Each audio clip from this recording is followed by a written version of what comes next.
ពីផ្សារវត្តមនីសាគរនំចិត្តត្រេកអរសំដៅទៅភូមិកំណើតឆ្លងតបឆ្លងស្ទឹងកាត់ចំការពោតខំដើររះរូតតាមចំការមករដូវវស្សាគង្គីថ្លាយំ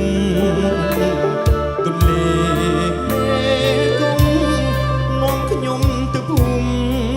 កោះប្រាក់ទីកោះនោះហើយដែលខ្ញុំជុំពាក់ដូចរទេះងាបាំងនៅកណ្ដាលផ្លូវ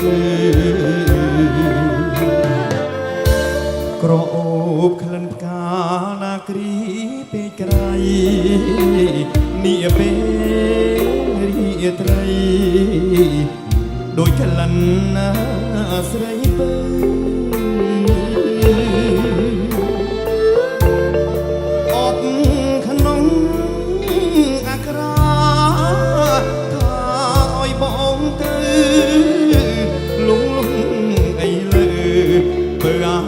ប្រណី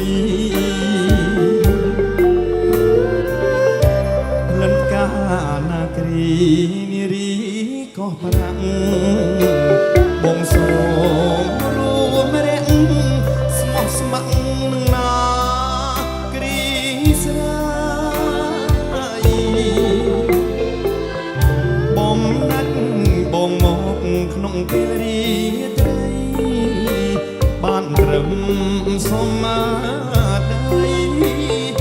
ក៏ចិត្ត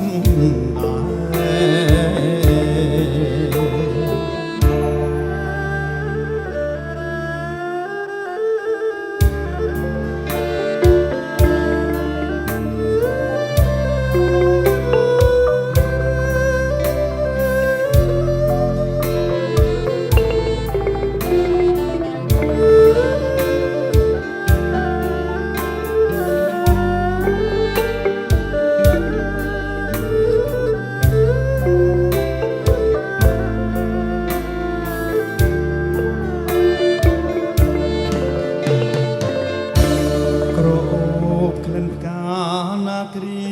ពីក្រៃនាពេលរីត្រីដូចក្លិនស្រីពើ